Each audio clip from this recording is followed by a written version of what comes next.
Let me ask you this, given the discussion that Tim Montgomery and I just had about Keir Starmer, his authority is totally shot. He is now in the pocket of 130 left-wing Labour backbenchers. They know he has to do exactly what they tell him, like he did with the welfare bill. What should we do about Starmer? Do we need to get rid of him? Do we need to replace him with someone?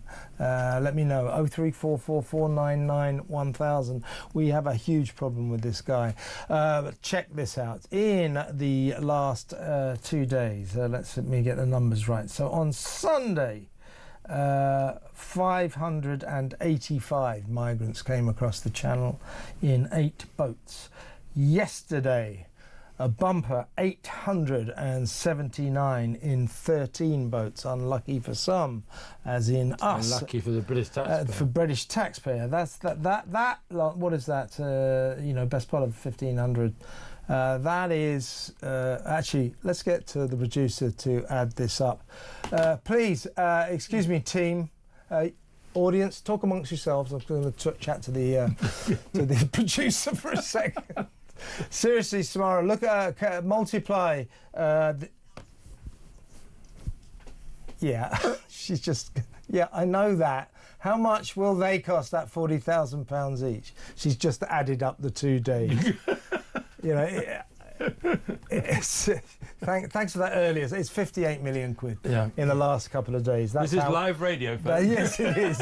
It's a radio verite, unfortunately. Seriously, so that's £58 million worth of migrants in the last 2 days. And we have a Prime Minister and a Home Secretary who have not the faintest idea what to do about this. Let's just consign the smash the gangs nonsense to the scrap heap of political history. It doesn't work, it hasn't worked. We need to stop investing any more energy in that epic failure. We need to come up with something new. They've come up with this weird migrant swap plan. That's not going to work. I mean, it's quite worrying that this is now spiralling beyond anything we've ever seen before. This is 40% up on last year. Something like 43,000 migrants have come across since he became Prime Minister. The migrant numbers for 2025, I think, have just past the 20,000 mark, so we're on course for 50 at least. Channel arrivals for June just over 5,000, I do believe. So it's getting worse and worse and worse, and we have a government that not only doesn't have a plan, it likes to try to sweep this under the carpet. They don't want to talk about it because it's very awkward for them. This is unacceptable, but just like the welfare issue, it's extremely worrying. Now, why is this happening? I think that's a good question for us to ask. Now, there are lots of people listening to this programme who pay a lot of attention to what Labour say. I'll tell you some other people who pay a lot of attention to what Labour say. The migrants on the other side of the channel. Yes, they all have their mobile phones. They pay a lot of money to these smugglers to come across the English Channel. And they also pay a lot of attention to what the politicians say. And they know, they talk to each other, they know that Labour are soft touch. They know that Labour are in the hands of lawyers. They know that Labour ultimately won't really deport many of them. So why have we got extra people coming?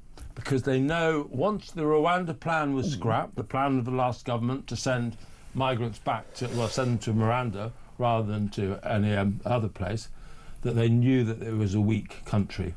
And weakness is provocative, and that's why we're getting these numbers. Look, one thing, right? So we need to stop offering migrants, asylum seekers, people who come across the channel, enticements, which is what we do at the moment. We just... Apparently we're now paying for WIGS. It's encouraging. Yes, we're paying for WIGS. We're paying for all sorts of ridiculous treats. It's all part of this thing called the Asylum Seekers Support Scheme. £6.6 billion in the last 5 years. Yes, we're even paying for WIGS for them. I mean, what is this all about? But look, amid all these encouragements, just a thought, why don't we... I can think of one thing we could do that might change the situation. Go on. We don't pay for their lawyers anymore. If you want to fight the case for your asylum seeker application, you pay for it yourself. That, on its own, would stop them coming. Yeah, I'm sure that would be declared illegal, though. Of course it would be. Yeah. Even though it's probably not. Well, you changed the law. That's The thing about the laws surrounding asylum seekers is this, right? People say, oh, what happens is, you see, they come across the channel illegally in an illegal boat. Yes, we accept that. But the moment they claim asylum, they become legal.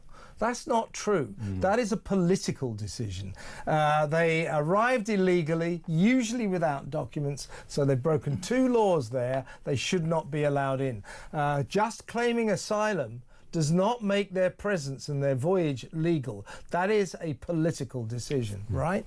And that's what I think makes people so angry, is that the laws seem to always be interpreted to the benefit of these asylum seekers, these migrants. Yeah. They're never interpreted to the benefit of the British taxpayer, who has to pay all these bills. Yeah, 58 million quid's worth in the last 2 days.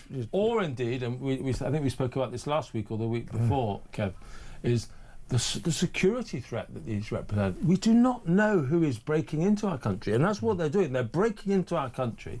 They could be terrorists. They could. Well, we know they were. There are 3 alleged Iranian terrorists who came in as small boat migrants who were arrested about a month ago for a terror plot.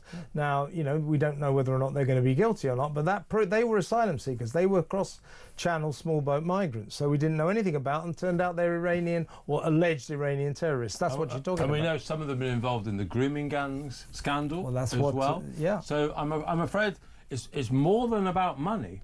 It's about the security of very vulnerable young girls in our country, as well as the security of all of us.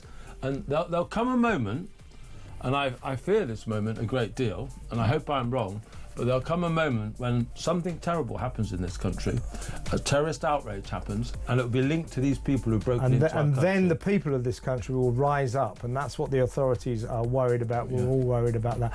What should we do about the migrant crisis, folks?